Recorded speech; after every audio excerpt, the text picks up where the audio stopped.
La lutte continue. Le collectif des candidats l'a déclaré cet après-midi. Il n'acceptera pas les résultats des élections compte tenu de toutes les violations aux lois et aux irrégularités enregistrées. Les élections du 16 novembre dernier ne respectent pas les normes internationales, selon le coordinateur national du parti HVM. Les observateurs des élections tels que la SADC et l'Union africaine n'ont pas osé dénoncer directement les irrégularités observées pendant ces récentes élections, selon les explications. Dans l'actualité internationale, en Italie, la mafia calabraise est sur le banc des accusés. La justice va rendre ce lundi son verdict dans ce procès titanesque.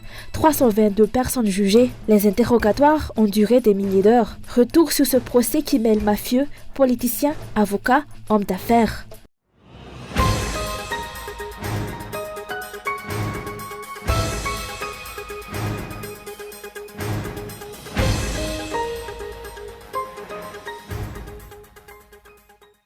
La lutte pour l'instauration de l'état de droit se poursuit, selon les déclarations du collectif des candidats à Njahar cet après-midi. D'après les explications, le collectif des candidats et ses partisans n'accepteront pas les résultats de ces élections forcées. Ny zavatra ambara dia ny hoe mitoya ny tolona izay natomboko ny collectif des candidats. La lutte initiée par le collectif des candidats pour le peuple malgache continue. À nos revendications que vous connaissez tous déjà, vient s'ajouter le rejet des résultats qu'ils s'efforcent d'obtenir. Nous appelons la population à prendre ses responsabilités, chacun à son niveau, pour continuer la lutte. Nous sommes désormais conscients que nous sommes une majorité à réclamer le changement et à défendre l'intégrité et le retour à la véritable indépendance de Madagascar. Nous lançons un appel à tous pour poursuivre la lutte, non seulement à Antananarivo, mais partout dans le pays. Vous pouvez agir à vos niveaux respectifs dans les Fukuntan, les communes. Les candidats seront toujours à vos côtés. L'objectif est d'avoir des élections transparentes, justes et acceptées de tous pour mettre fin au cycle des crises répétitives dans le pays et pour que Madagascar soit gouverné par un malgache.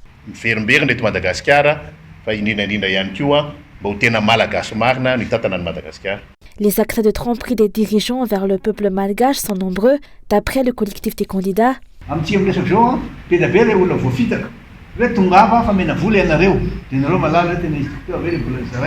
De nombreuses personnes ont été trompées car on leur avait promis de l'argent. C'est vous qui savez s'ils vous en ont donné ou non. Il y a des personnes menacées de sanctions ou d'affectation si elles ne votaient pas pour un candidat déterminé. Il y a eu beaucoup de tromperies et de mensonges envers la population. Nous n'acceptons pas les agissements de la CENI et leurs calculs erronés. Nous n'acceptons pas la ACC qui est à l'origine des problèmes.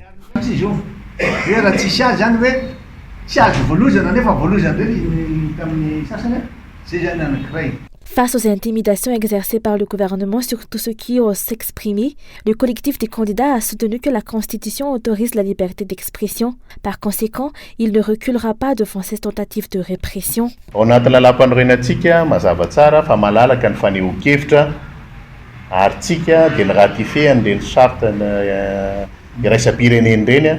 La liberté d'expression doit être garantie, d'autant que nous avons ratifié les différentes chartes internationales. Notre constitution stipule que ces chartes sont juridiquement au-dessus de nos lois une fois que nous les avons ratifiées. Ces chartes stipulent que tout un chacun peut s'exprimer librement. Les quelques 30 millions de Malgaches doivent-ils être arrêtés parce qu'ils s'expriment? Les responsables au niveau des forces de l'ordre, des instances judiciaires et autres reconnaissent pertinemment l'existence de ces lois. On nous a empêchés de nous exprimer avant, pendant et même donc après les élections. Un tel état d'esprit ne peut pas continuer car il détruit le pays.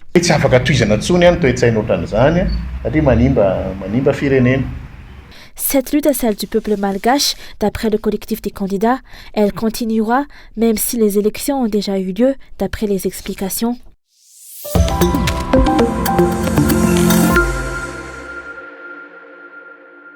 Les élections du 16 novembre dernier ne respectent pas les normes internationales, selon le coordinateur national du parti HVM. Les observateurs des élections, tels que la SADC et l'Union africaine, n'ont pas osé dénoncer directement les irrégularités observées pendant ces récentes élections, selon les explications. Leur rôle ne devrait pas se limiter à affirmer que les Malgaches doivent trouver entre eux des solutions à la situation actuelle.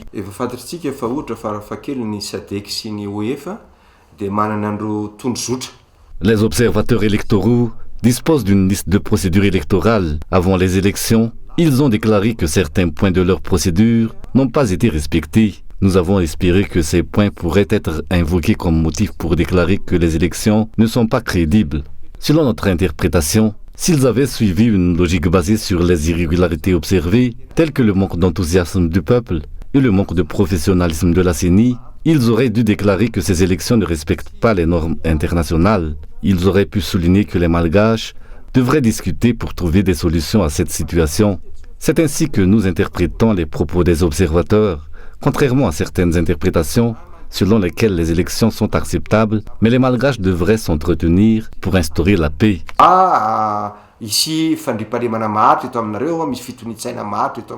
La communauté internationale pourrait soulever de nombreux points pour affirmer que ces élections ne sont pas conformes aux normes attendues, selon les explications.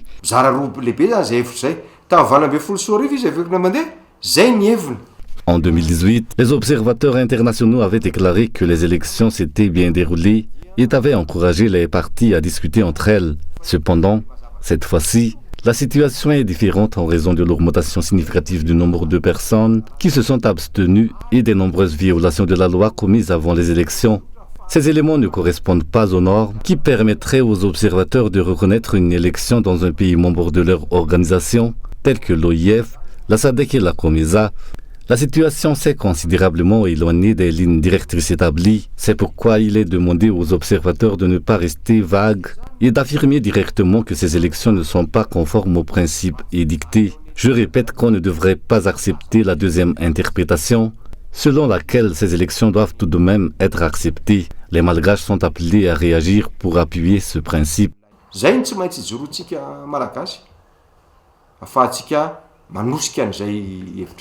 Malgré les multiples irrégularités dénoncées dans le processus électoral, les observateurs internationaux des élections font des déclarations floues qui ne veulent pas affirmer directement que les élections devraient être refaites.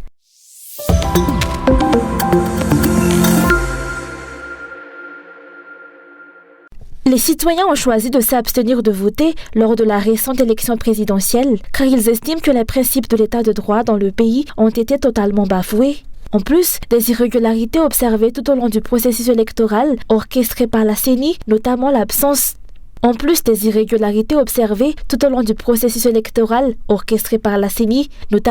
l'absence de nombreux citoyens dans la liste électorale, selon les explications fournies.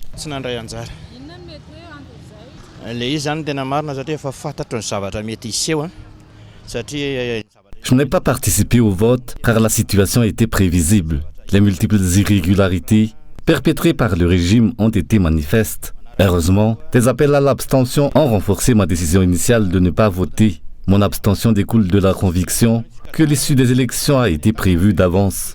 Mon choix sera ainsi manipulé. Ce faible taux de participation va signifier aux dirigeants que leurs actions ne sont pas acceptables.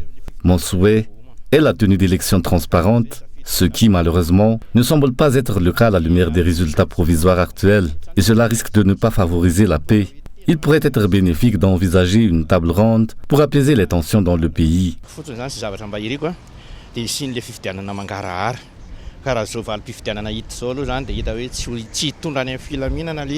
Selon les analystes politiques, un taux de participation aussi faible constitue un obstacle au développement. Cela indique que de nombreux citoyens ne reconnaissent pas la légitimité du président élu.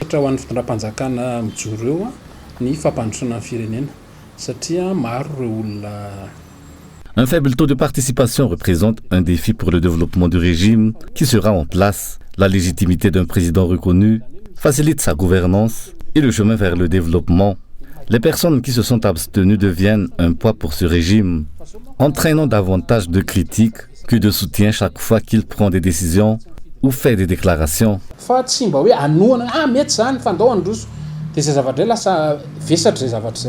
Selon les différentes déclarations, cette élection forcée, réalisée dans le non-respect de la loi, ne contribuera en rien au bien de la nation.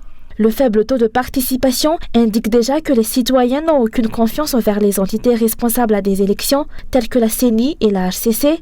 Il est à noter que le chiffre de participation le plus faible a été identifié à Antananarivo, selon le rapport de l'Observatoire Safidi, portant sur 880 communes observées.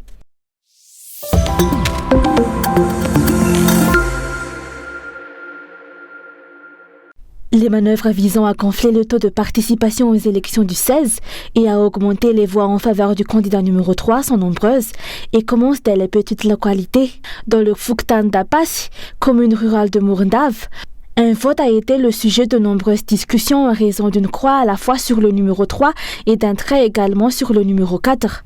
Ce vote n'a pas été considéré comme nul et a été comptabilisé parmi les votes obtenus pour le candidat numéro 3.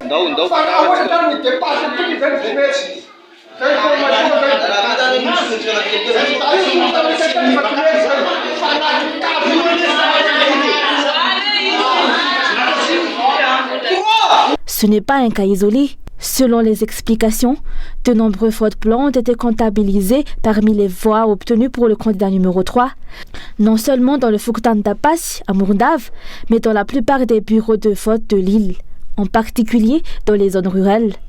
Ces cas confirment que tous les moyens sont mis en œuvre pour augmenter le nombre de citoyens venus voter. Ils viennent s'ajouter aux irrégularités du processus électoral signalées par diverses associations et observateurs électoraux. Un exemple de ces irrégularités est le manque de formation des membres des bureaux de vote. Des citoyens sans carte d'identité ont été autorisés à voter librement, même s'ils ne figuraient pas sur les listes électorales. Il a également été rapporté dans les médias que des délégués ont été empêchés de procéder à des contrôles et que l'urne a été directement transportée au domicile du chef de Fuktan pour le dépouillement. Le problème le plus grave semble être la publication de fausses statistiques par la CENI sur les résultats provisoires. Les citoyens ne sont pas dupes et connaissent la vérité, ont déclaré certains politiciens qui ont exprimé leur opinion sur cette question. Je m'exprime en tant que politicien. Premièrement, les Malgaches ont chacun leur manière de penser, de voir. Le peuple n'est pas dupe. Il connaît la vérité et la réalité. Selon les explications, l'avenir jugera les actions de chacun. Mais les réalités actuelles nous dévoilent de manière apparente la soif du maintien du pouvoir du gouvernement en place, l'amenant à user de tous les moyens pour atteindre son objectif.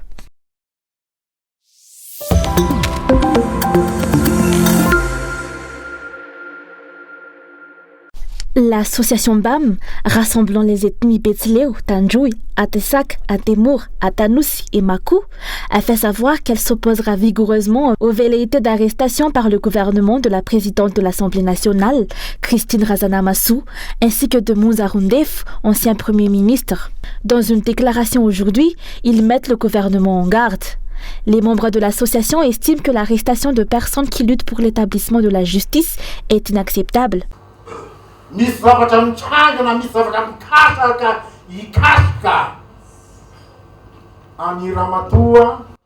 On a l'intention d'arrêter la présidente de l'Assemblée nationale, Christine Razanamassou, et notre Ziv Moussa Roundef, ancien Premier ministre. Nous tenons à affirmer de manière explicite que si quoi que ce soit arrive à l'un ou à l'autre, tous les membres du BAM du pays réagiront. Notre intention n'est pas de provoquer des conflits, mais nous avertissons ceux qui cherchent à en créer. Nous sommes très nombreux. Il est crucial de souligner que tous les membres de BAM du pays protègent la présidente de l'Assemblée nationale Christine Razanamassou ainsi que le Premier ministre Moussa Roundef et également tous les membres du BAM qu'ils auraient l'intention d'arrêter injustement.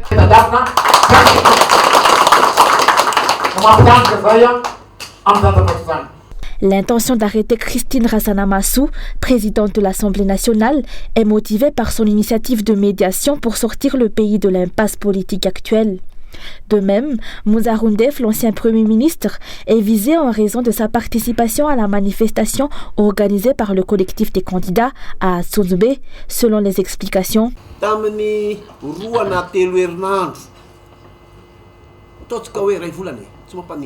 Il y a environ un mois, nous avons entendu qu'un Atandjoui était recherché.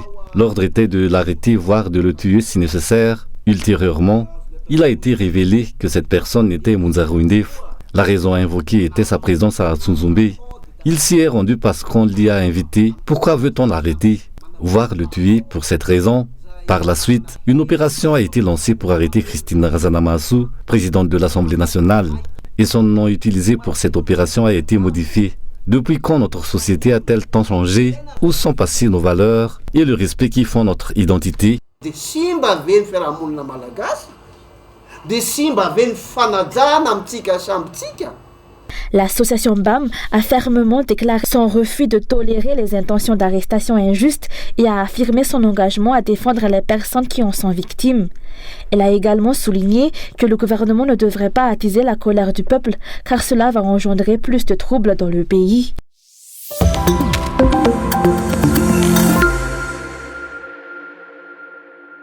Une longue file d'attente de citoyens s'étire devant le quartier général du parti TGV à la cité Duplex à Thomassen depuis plusieurs jours. Selon les témoignages, cette file se forme dès les premières heures du matin.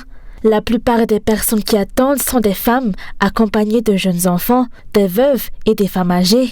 Ces femmes sont contraintes de rester dans la file avec leur bébé pendant une durée indéterminée afin d'éviter de se faire dépasser par d'autres personnes. L'attente se déroule dans des conditions très difficiles. Certains trouvent refuge le long de la route, s'asseyant sur des troncs d'arbres pour bénéficier d'un peu d'ombre, bien que d'autres soient exposés directement au soleil en raison du nombre élevé de personnes présentes. À 11h, où nos journalistes sont passés, certains citoyens ont affirmé être sur place depuis 4h du matin. Nous attendons une distribution d'argent ou d'une forme d'aide, mais les détails ne nous sont pas encore connus. Jusqu'à présent, personne ne nous a encore reçus. Je suis présente depuis le matin, venant directement de chez moi. C'est la première fois que je viens.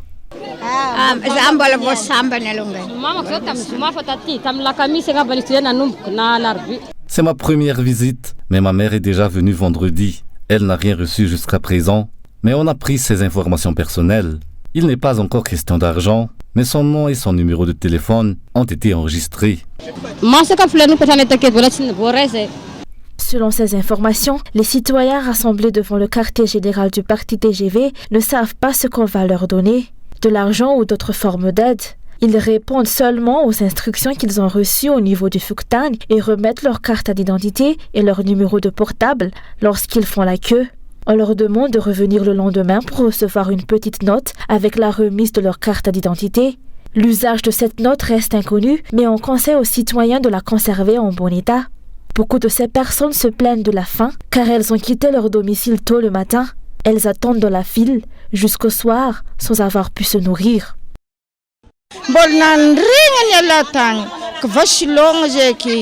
Cela fait un moment que j'attends, depuis 4h du matin jusqu'à maintenant.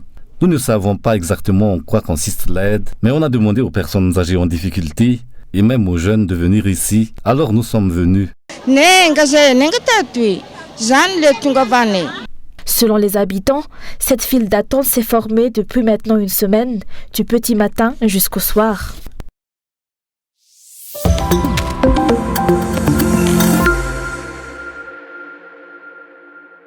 Le groupe d'études et de recherche sur les primates, ou GERP, a lancé un appel à tous les acteurs et responsables du secteur de l'environnement à prendre des mesures urgentes pour le renforcement de la protection du patrimoine naturel du pays. Selon les explications, l'attention est actuellement concentrée sur la crise politique en cours, laissant les braconniers et trafiquants agir en toute impunité pour voler et tuer des animaux en voie de disparition. Il est impératif de renforcer la sécurité de ce trésor de la nature.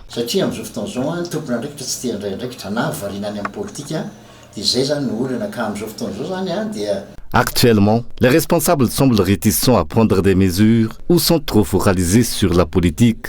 Cela pose problème car nous ignorons ce qui sort actuellement de Madagascar. Il semble que les lois de notre pays restent lettres mortes sans réelle application.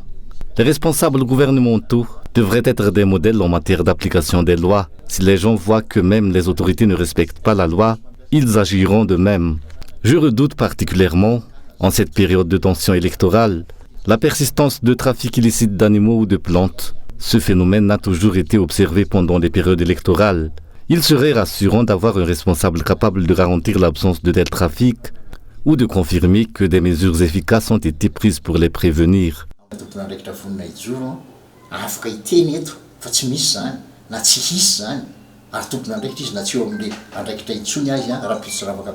Les gardes forestiers, les gardes-côtes et les responsables des aéroports devraient renforcer leur vigilance d'après les explications. Ceci afin d'assurer que notre faune et notre flore endémique ne soient plus vulnérables aux activités de braconnage et de trafic. La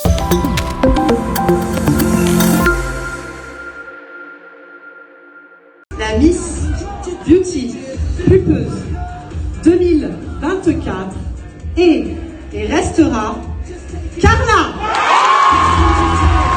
Carla Bodino est élue Miss Beauty Pulpeuse 2024 lors de cette élection du 11 novembre dans la ville de Vidobon de la région PACA en France. Âgée de 24 ans, la participation de Carla à cette élection lui permet de sortir de sa zone de confort. Je suis la nouvelle Miss Beauty Pulpeuse 2024 et je me suis présentée à l'élection de Miss Beauty Pulpeuse 2024 parce que j'ai toujours subi du harcèlement scolaire. Donc c'était pour moi l'occasion de sortir de ma zone de confort et d'enlever cette timidité qui m'a suivie tout au long de ma vie. Bon, j'en ai toujours, bien évidemment. D'ailleurs, c'est un peu difficile de parler, mais bon, je vais m'améliorer avec le temps et j'ai 1 an pour apprendre. Donc voilà, et je suis contente aussi d'avoir succédé à Francisca, qui est une personne en or, vraiment, je tenais à la remercier. Et je suis contente de porter cette couronne et ce titre sous toutes ses formes. Donc merci à la télévision de Madagascar pour me diffuser et me soutenir. Et merci à tous. Francisca Razanakoul, une malgache qui vient de Bonamar du district de Majunga 2 et qui habite à Cavalère-sur-Mer, elle aussi est élue Miss Beauty Pulpeuse en 2022 et a remis son titre et sa couronne à Carla. Miss Beauty Pulpeuse tia satria nampivelatra tamin'ireo resaka fifandraisana amin'olona maro samihafa izay tsy ankanavaka indrindra nafako ihany koa nampisy fatokisana misy kokoa ho an'ny tenako manokana raha efa nisy zay teo aloha dia eto no mbola mirary soa ho an'ny Miss Beauty Pulpeuse 2024 i Carla Bodino izany sy mysteratsika Beauty Pulpeuse i Enjo. Pour les membres du comité, la conception Miss Beauty Pulpeuse et Mister Beauty Pulpeux, c'est pour prôner la beauté du cœur. Nous avons créé notre association en 2021 afin de pouvoir prôner la beauté, pas physique, mais surtout la beauté du cœur. Peu importe votre physique, votre origine, votre taille, en tout cas, dans notre comité, tout le monde est accepté. Je remercie tout d'abord Francisca qui a été une ambassadrice merveilleuse en 2022 et qui a porté cette association et qui a porté cette écharpe avec le cœur, que ça soit chez vous, à Madagascar, dans son pays d'origine, mais aussi ici en France. Alors je vous fais plein de gros bisous et merci beaucoup. Cette élection du 11 novembre dans la ville de Vidobon est présentée par un jury d'exception de personnalités de la télévision française, accompagné par Miss et Mystère des autres comités. À noter que Enzo Beg est devenu lui aussi Mister Beauty Pulpeux 2024.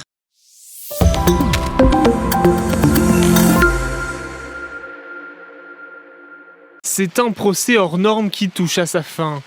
322 accusés, près de 3 ans d'audition et un bunker sous haute surveillance spécialement dédié à la Media Terme. Un grand coup porté contre la mafia par la justice italienne.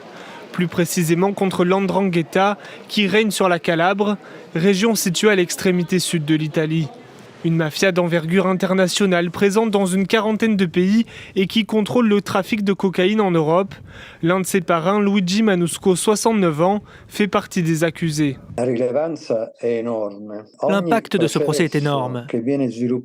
D'abord parce que chaque procès contre l''Ndrangheta envoie un message fort à son territoire, pas seulement la Calabre, mais le territoire national tout entier, avec aussi des répercussions en Europe et dans le monde. Car l''Ndrangheta est l'une des plus grandes organisations criminelles du monde, capable de gérer un trafic international de stupéfiants. Au total, près de 5000 années de réclusion ont été requises contre les 322 accusés, des petites mains aux parrains, en passant par les complices en col blanc de cette pieuvre calabraise. Menaces, extorsions, passage à tabac et disparitions, telles sont les méthodes de cette mafia qui règne sur la société locale. Des fonctionnaires et des élus sont corrompus. Un député et même un chef de la police font partie des accusés. Parmi les chefs d'inculpation, extorsion, usure, trafic de drogue ou encore blanchiment. Pour arriver à ce procès géant, l'Italie a pu collaborer avec plusieurs pays via Interpol. Composé d'environ 150 familles, l''Ndrangheta réaliserait 50 milliards d'euros de chiffre d'affaires annuel selon les experts. C'est le deuxième grand procès contre la mafia en Italie, après celui qui visait Cosa Nostra en Sicile en 1986.